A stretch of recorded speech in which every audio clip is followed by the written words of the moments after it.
Now we are going to discuss the types of competencies.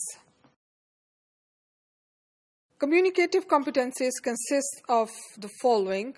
One is linguistic competence, strategic competence, socio-linguistic competence, and discourse. You have this image in front of you where you have communicative competence in the center, and you have all other four surrounding the communicative competence. You have the linguistic competence, strategic competence, socio-linguistic competence, and discourse competence. Looking at the linguistic competence, we see that it's the understanding and using of vocabulary, language conventions, which is grammar, punctuation and spellings, syntax, which is basically sentence structure. So the complete linguistic knowledge of a language comprising of all the grammatical linguistic items: vocabulary, language conventions, punctuations and spellings, syntax, which is sentence structure, complex, simple, all these types of forming the utterances, phrases, and the ability to construct grammatically correct sentence.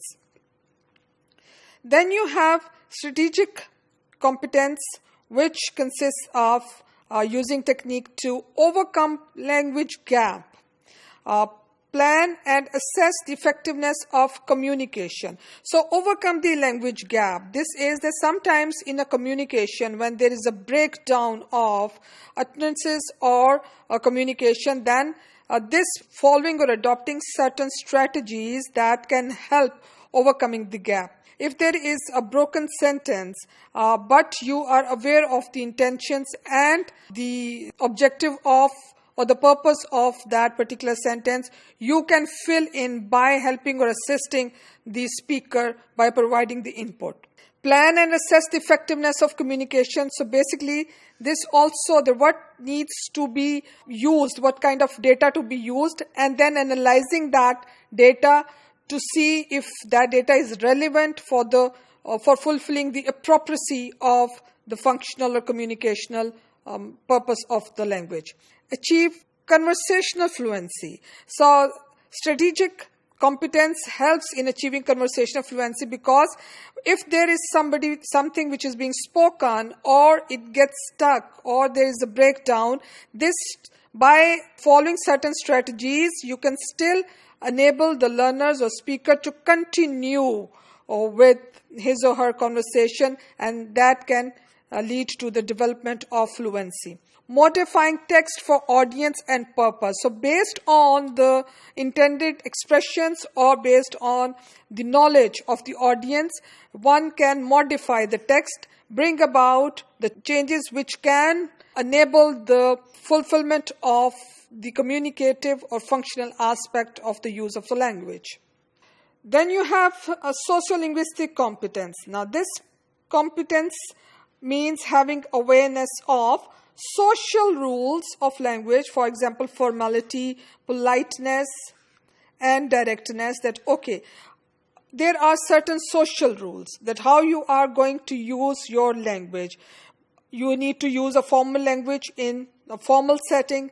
Politeness when you are maybe having an exchange of expressions or conversation with the elders or your seniors. Directness, straightforwardness, what type of situation or context require directness, because you cannot use directness in each and every situation. So social rules, and these social rules, they vary in different cultures. You cannot have one social rule specific for all different cultures and for all different situations. Then non-verbal behavior. This is very important, that one should have the understanding of non-verbal behavior.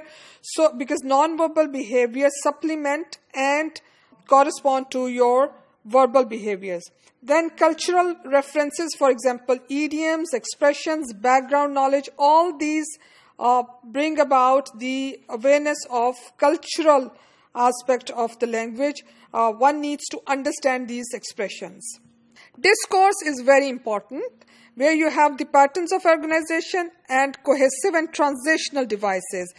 Discourse enable learner or speaker to interpret effectively the text or spoken or speech acts, and there are certain patterns that are followed in terms of organizing your data, organizing your text or information. So discourse is based on following certain procedure or patterns of organization, and cohesive and transitional devices. Cohesive is basically the logical organization or the logical sequence.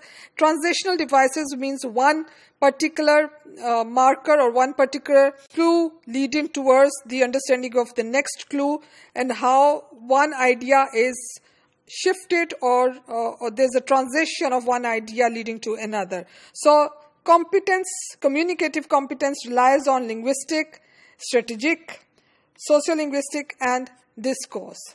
The limitation of Chomsky's linguistic competence to include the ability to use language led Himes to coin communicative competency. So the linguistic competency not being able to cater to the social aspect of language or communicative aspect of language has led Himes to coin communicative competence, which is described as a wide term, including not only linguistic knowledge, but also knowledge of a set of social linguistics codes and rules for using them.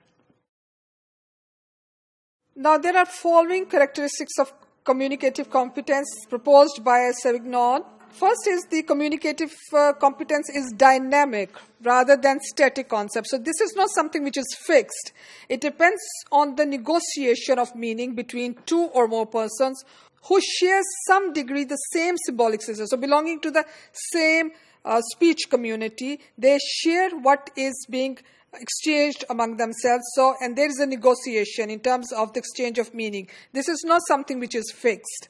Communicative competence applies to both written and spoken language as well as too many other. So it's not only written and spoken, it's verbal, non-verbal, other system of communication as well. Communicative competence is context specific. That is important because all the concept of the propriety of the use of language is based on the context specification.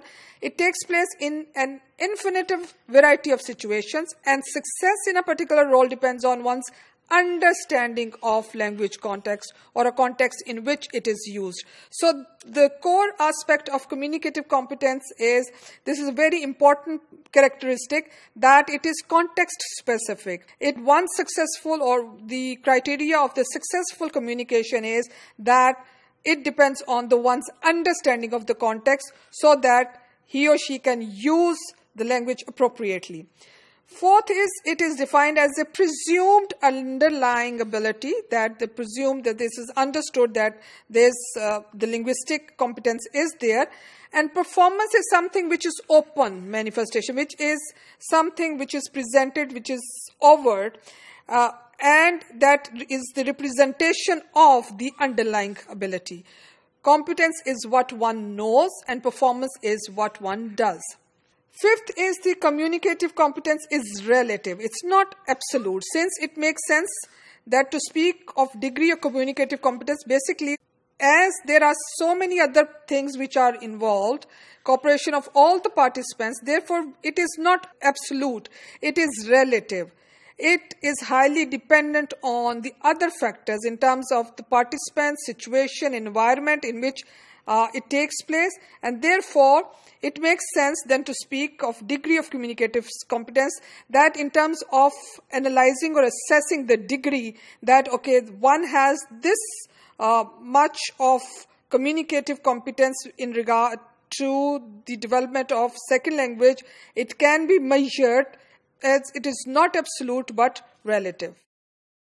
John Mumby has proposed theoretical framework, and that consists of basically three parts: competence and community, contextual appropriacy, and communication needs. So competence, since it's sociological, sociolinguistic or sociocultural phenomena, therefore the competency is dependent on the community, and the contextual appropriacy, that what context is appropriate for the use of a particular language, and what particular communication need is fulfilled through the appropriate use of language. To conclude, linguistic competence, strategic competence, sociolinguistic competence, and discourse contribute immensely in the overall communicative competence and broaden its perspective from the knowledge of just language to its actual use in the given context.